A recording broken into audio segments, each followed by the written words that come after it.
Thank you. Hey, that was terrific. And this is such a big, important issue that I think it fits anywhere in our series, actually, on the 19th century. And so it's a lot for us to think about. Um, I wanted to just start with your title, the U.S.-Mexico War. I think probably most Americans think of this conflict, to the extent they might think about it at all, as the Mexican War, which obviously has that American bias, looking at it.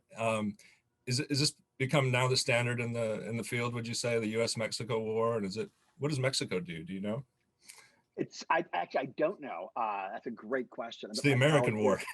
Probably, I would think so. Certainly, if we're drawing parallels to the 20th century, I think that's what Vietnamese refer to the Vietnam War as, the American War. So I don't know what folks in Mexico call this conflict.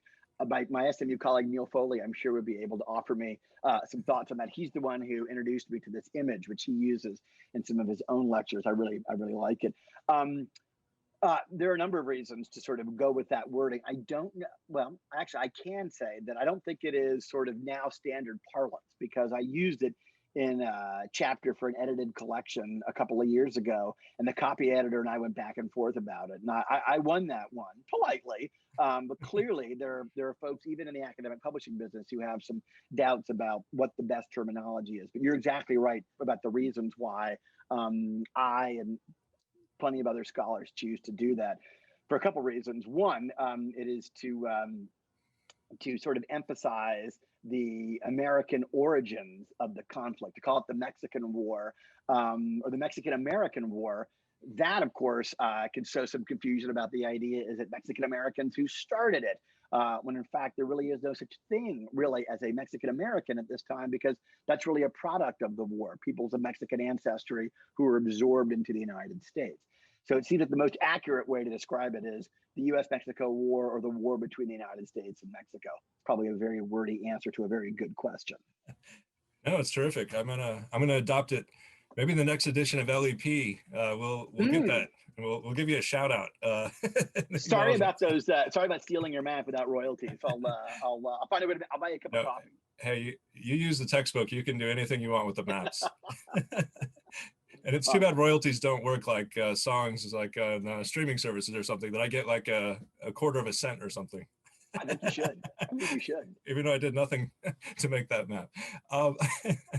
So another thing that really struck me, I really appreciated, is the way you described the Texas Revolution and the centrality of slavery.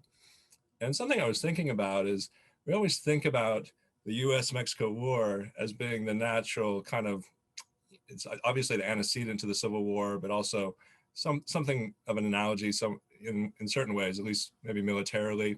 But in terms of actual themes and meaning, it seems like the Texas Revolution is more of the dry run for the Civil War in terms of the centrality of slavery. And that also seems to have something of a public gap, at least in my time in Texas. That doesn't seem to be widely acknowledged. If you visit a site like the Alamo or something, you don't get much of anything about slavery. You want to just talk a little bit about that? Sure. It gives me an opportunity to plug a few people and products, books. So you're absolutely right. This is not what I learned. I grew up in San Antonio in the 1980s, and my 7th grade Texas history teacher, Mrs. Payne, I believe this was sort of the version that ultimately that I had learned about the Alamo as sort of a site of freedom fighting, effectively. And that is really, I think, starting really with a historian up at the University of North Texas named Mike Campbell. I think he has really sort of challenged that, but it was actually one of his colleagues, I think, who really has kind of demolished the idea that slavery had little to do with the Texas Revolution, and in fact has argued that it's central. And even sort of extending that, has argued that Texas was perhaps in some ways a dry run for the Civil War, but really it was a dry run for the Confederacy. And the Confederates might have done a lot to learn about the problems of trying to build an independent republic based entirely on the growth and exportation of cotton. But to go back to Andrew Torgett, and full disclosure, his book called Seeds of Empire, published by the University of North Carolina Press in 2015, I believe, in a book series that I founded and edit, so full disclosure. But Andrew does some really extraordinary work in and I love this phrasing, in describing how the importation of the cotton slavery complex from the Deep South, especially Mississippi and Louisiana, into Texas. He describes what happens in the 1820s as, quote, bringing Mississippi into Mexico. Because it's very important to remember that Texas at that point is northern Mexico, and that the Mexican government, in what probably seemed like a good sort of settlement idea, turned out to be a pretty bad one, invites these sort of Anglos in who proved to be all too eager to bring along with them their slaves and their plans for getting rich off growing cotton.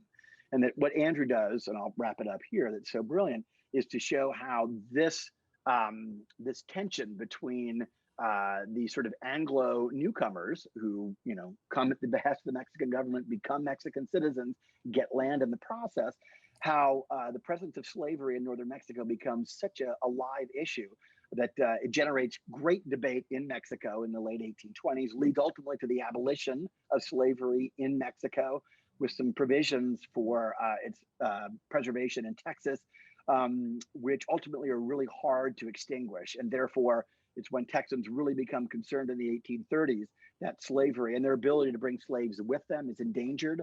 That is what ultimately motivates them more than any other factor to rebel against Mexico. Sorry for a very long answer. No, it's a fascinating history, and one of our mentors, the great John Murren, loved counterfactual thinking, and maybe that's plants counterfactuals in my head, but I couldn't help but thinking as you're describing that, what if somehow Mexico had a stronger central state and was able to somehow keep Texas and abolish slavery? Imagine this outpost of freedom in what was then the Southwest. Can I mention a couple more books? Absolutely.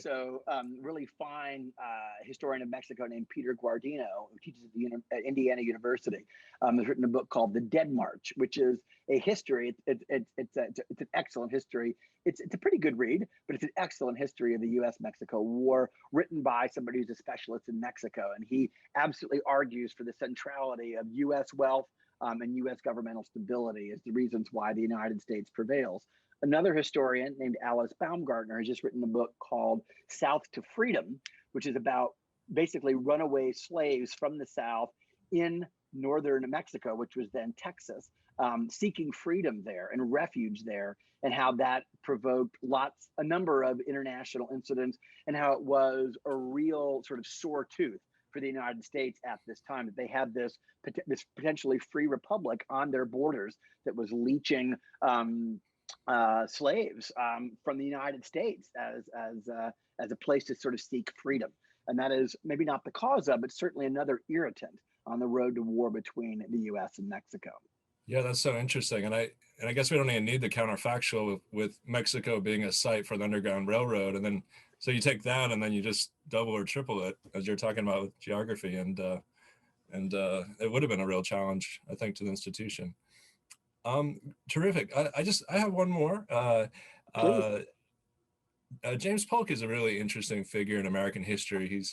I think he's usually credited with acquiring more land, right, than any other president, just in his one term, and as you showed us.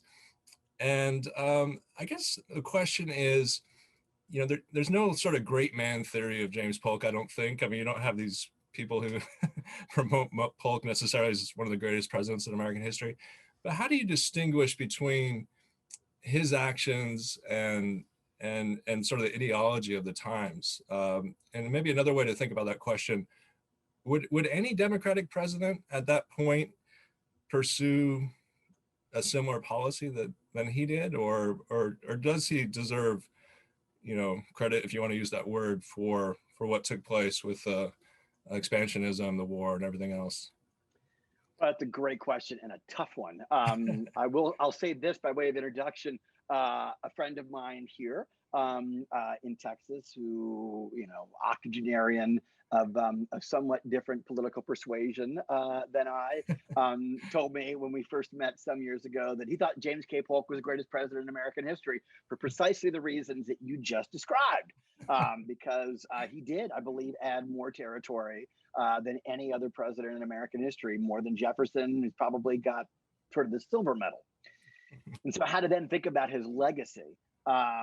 I didn't really know how to respond to my friend when he told me this. because there's a way in which, and this is something that I teach about and write about, are borders.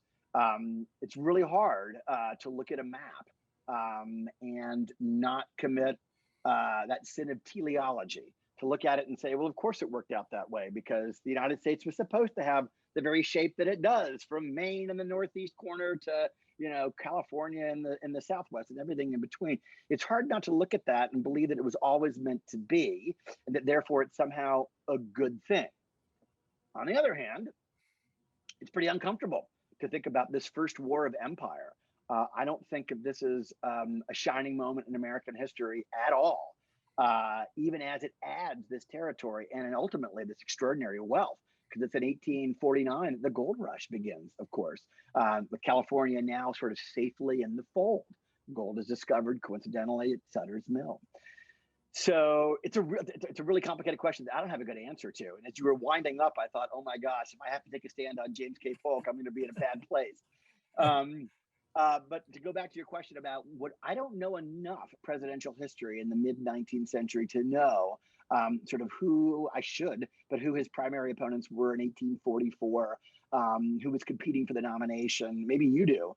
But I do know that there was a debate, certainly in the Democratic Party at some point, about the wisdom of going to war over Texas. It's largely muted, and of course, everybody ultimately comes on board. But the irony, of course, and maybe this is the place to end this long, rambling answer, this is the annexation of Texas that many would say, I don't want to argue about any inevitability, but puts the United States, or the South and the North, on the road to conflict. Because it's really more than anything the dispensation of those Western lands. Will they be free? Will they be slave? That is the animating issue of the 1850s. Yeah. And I think that's a great answer. I think Polk, it's hard to think about. It's hard to kind of wrestle with these issues. As you say, we live in the United States and certainly appreciate the states that we have and in the West and the Southwest. And but then when you step back and think about how they came into the Union, it is disturbing. And I don't think you can imagine like a Martin Van Buren pursuing this type of policy, but certainly maybe an Andrew Jackson, as you say, who anointed Polk as one of his successors. I think I first said appointed, and I caught myself, but it might as well have been that, considering Jackson's sort of hold on the Democratic Party at that time. It's a really fascinating period, and it's an ugly one, but it doesn't make it any less interesting to study. And I guess the thing that I would say that I think about a lot when I'm giving some version of this presentation to my class, especially if it's here in Texas, is to remind my students that this has a lot to do with the sort of lingering animus between the U.S. and Mexico, right on down to this day. I just saw on the news this morning, I haven't clicked on the story, about I think the Mexican government is asking the United States for some doses of COVID. So there's clearly, an amicable relationship at some diplomatic level, but there's just a lot of friction as well. And I guess I'm probably preaching to the choir here, but if anybody in the audience has not yet seen Lone Star, it's a great John Sayles movie that has a lot to do with how people in sort of South Texas today understand this very peculiar border culture, with that great line that's not sort of first deployed in the movie, but we didn't cross the border crossed us. Well, I hope that that's one of the things that my lecture today has demonstrated. It has a lot to do with ongoing sort of complexities and tensions and cultural richness in the Southwest. Absolutely.